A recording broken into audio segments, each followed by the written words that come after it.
This interview is for information only and should not be considered as investment advice or a recommendation to buy shares in the company featured. Welcome to this Stockbox interview.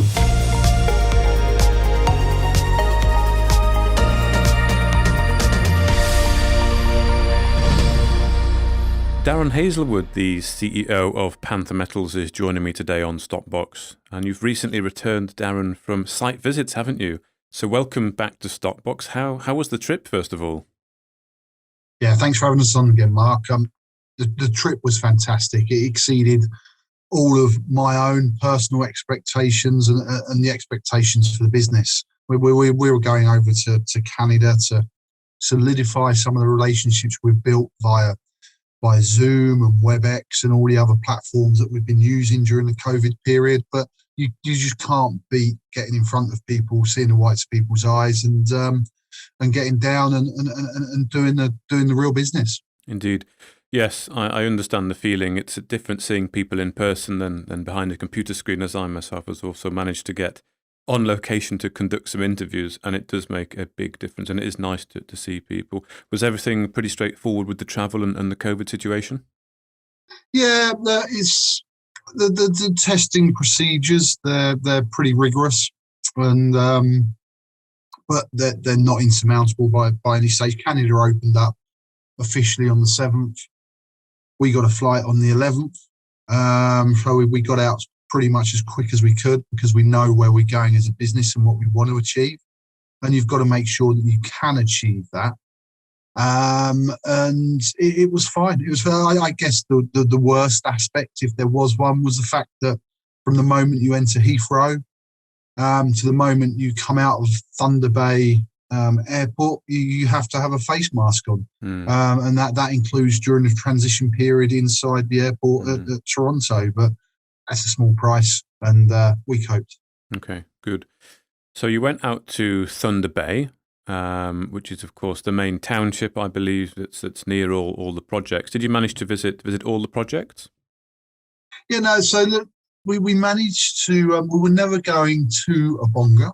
The main idea and the main concept behind the visit was in relation to Abonga, meeting with the contractors, etc. But so we didn't get there, but we did get to Dotted Lake, and we've since announced the appointment of a drilling contractor there.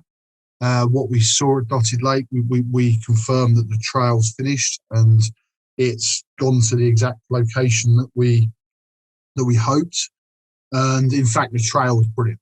The guy that did the trail for us, he was constantly telling us he's turning work away by the droves, and you can see why. This really is a comprehensive trail. In some of the wetter areas, I've seen what's required now to build the trail, what they have to do. So it makes us a better business, because when you're talking on the phone and you're being made aware of things and issues that they've got to get over, it isn't really until you see them with your own eyes that you completely understand that, and it completes the circle for you. And from that perspective, it was priceless. Okay, so the trail has been finished at Dotted Lake, and there's a drill program planned. Are the rigs mobilising as we speak? I'm confident that the drill hole is going to happen a lot quicker than anybody could probably appreciate at this time. Okay, good. And did you also get to visit Big Bear? Yeah, we did. We so since we've been there, hydropower, they're extending or creating a twin power system across the whole of Northern Ontario. And it just so happens that at Schreiber, where the entrance to the Big Bear project is for us, they were using that exact entrance as an entry point for all the equipment and all the gear. So they've got various entry points all the way along. This power line runs for hundreds of kilometres. And they chose, so we went there to just have a look at the road, have a look at the access, because the last time I was there was October 2018. And this was very much ATV access. And the ATVs are the little four-wheel drive motorbikes, for better want of a better term, and you needed those to get across the trad and around the property. And but we got on the road that hydropower have put in, and we went a long way into the property on that road. We could have gone further, but unfortunately, rather than having a truck, we had an SUV, and it was raining, so we just decided not to push our luck going all the way right to the end. You didn't need to. We'd seen enough. We actually managed. Where they've put the road in, we actually managed to take some samples as well in that moment, which was a bonus, and they're quite interesting. So we look forward to those little results. Okay. So when you say we, who were you with then, Darren? Team So of geologists? oops, apology. Yeah, it was. I went with Nick O'Reilly. Nick leads our Canadian operation on the geological front, and we went over there as a team, and so we had the pleasure of each other's company for a week. And as a result, again, you pick up so much, because we were fortunate. We effectively got introduced to pretty much the geological community of Thunder Bay. And there's some impressive people who have been involved in some impressive things. And as a result, geologists talk geology. That they love rocks, and when you're sitting on the peripheries of that, you certainly increase your own knowledge and your own understanding. And it was a perfect environment for myself. I run businesses. I'm not a geologist, but you have to, in any business, you have to understand the processes and what's going on. Mm-hmm. And that certainly helped me on all kinds of levels. Mm-hmm.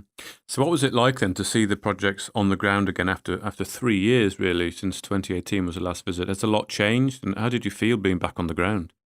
Well, to be honest, Dotted Lake, nobody at board level had ever set foot on the property, but due to COVID, we've had our geologists in Canada at Dotted Lake, and they managed to match historic results, which is what we wanted to enable us to move on at the property.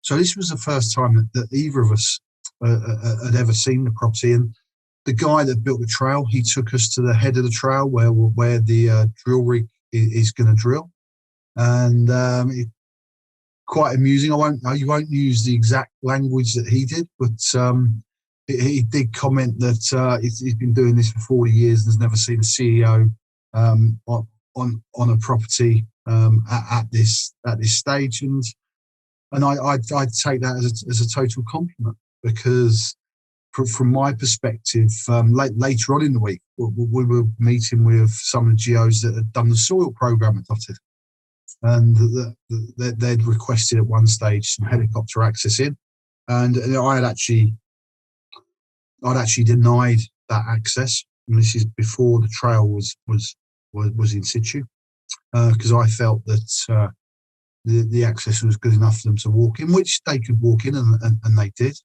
But certainly once you get onto site and you see the area, you understand why that request went in, and if it would happen today, it would get a different response. But we've got the trail in, so we don't need it. But it's all part of that curve. Okay, so we know that there's some drilling going to be happening at Dotted Lake. What's the latest with Big Bears? Anything to update us on with that project? Look, we were fortunate enough to be able to meet with First Nations, who are in the Big Bear area. We had dinner with them, and from my perspective and our perspective, it couldn't have gone better. It was a pleasure to start to build our own knowledge. What people have to appreciate is that we are going over to Canada. The First Nations historically haven't always been looked after how they should have been, and as a result of that, you've got to build relationships, and to be able to sit down with the chief was great. We learned a lot, and we come away really happy with the meeting. the ultimate outcome was that we agreed that we would repeat the process next time that we were over in Thunder Bay, and that was great. And I'm actually really looking forward to it because some of the conversations we had, it's a learning curve again, and also there was a mutual interest in some UK comedy in the shape of The Life of Brian and the like. Okay. Now, of course, you didn't manage to get on site to Abonga, but you did meet with the geologist Leanne, didn't you? Who is very active in that area. So, what was that like to meet her and get her perspective on the area? Well, look, we are in communication every day as we look to move forward with Abonga. Abonga is such a special place. We for Abonga to have not have had the attention it clearly deserves on all historic information. You know, when anybody can access these, but when you're reading BHP reports and they're stating high priority targets, etc., you know you're sniffing in the right area. And when you see those reports and nobody's been back there since they were there, and they only moved out of the area due to what happened in British Columbia and Windy Craggy. If that hadn't have happened and the government hadn't moved that VMS deposit into a national park, BHP would have continued out of Abonga. But in truth, Abonga, we've got two main areas of focus: Wishbone and Awkward. Wishbone, we're going to be drilling first, and then we will move over to Awkward. And in the meantime, we're also going to build a trail across the whole greenstone belt, and that will open up the greenstone belt. It means, because imagine that you've like the M1 running down the heart of the UK. You've got junctions off the M1. We will be able to use that trail as a junction. So this greenstone belt that hasn't got access onto it from the logging roads to the northeast and southwest, well, we're going to be able to link those straight across. And what that means is you don't need helicopter access. You can get proper work programs on the dead ground. You can build camps if required, because you can get the vehicular access in, and that's what we're putting in, so that we can really give this everything it deserves.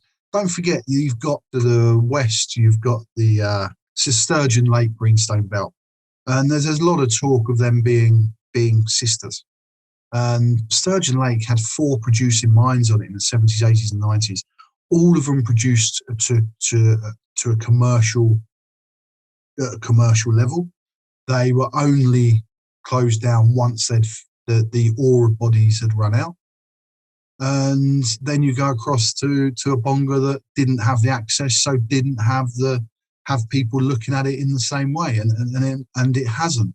And for that to be available, we're taking full advantage in terms of exploration. People are going to be hearing about Abonga in the short term, medium, and long term. That's the potential that this greenstone belt holds for us. Okay, but in the first stage is getting the access road cut, and then on to drilling. Hopefully, is that right? Yeah. Well, to be fair, we'll be drilling. We'll be drilling whilst we're also looking at the access road. So the first drill program will be helicopter supported. That's not an issue. We're going into an area that again it has all the ingredients for this potential discovery on the back of all historic data. We know that it was drilled 800 meters too far north and 600 to 800 meters too far to the south by previous companies, yet they hit the string of sulfides, and the ingredients are there to say that there's something. We've had a world expert on VMS deposits look at at the data and look at the anomaly that sits between these that we call wishbone. And it was a delight sitting and listening within that conversation. And the gentleman highlighted that he cannot explain the anomaly. And if you can't explain the anomaly, then your chances of discovery go up, because that's why they're called anomalies. You don't quite know the signals it's throwing off and why it's throwing off those signals. If you could, then somebody would have either drilled it or dismissed it by now. So, to sum up then, a good trip, a worthwhile trip, Darren, especially meeting with the First Nations. That's, of course, very important as well to do that early, I believe. Yeah, absolutely. We're very lucky. With the First Nations, it's one of my biggest regrets of COVID that we haven't been able to get in front of the First Nations. We haven't been able to sort of forge those relationships until now. And in truth, but due for different reasons, we actually weren't able to get in front of all the First Nations that we wanted to. But that was not through knockbacks. It was simply circumstance. We knew where we would be and when we would be there. And unfortunately, for different reasons, we couldn't see everyone. But we've made a note, and we've all agreed to meet at some stage in the future when we're back over. I couldn't be happier with the progress we've made. Okay, well, thank you very much, Darren Hazelwood there, the CEO of Panther Metals. Thanks for your time, Mark. Thank you for listening to this Stockbox interview. For more information, interviews and videos, visit our website at stockboxmedia.com or give us a follow on Twitter by searching @StockboxMedia.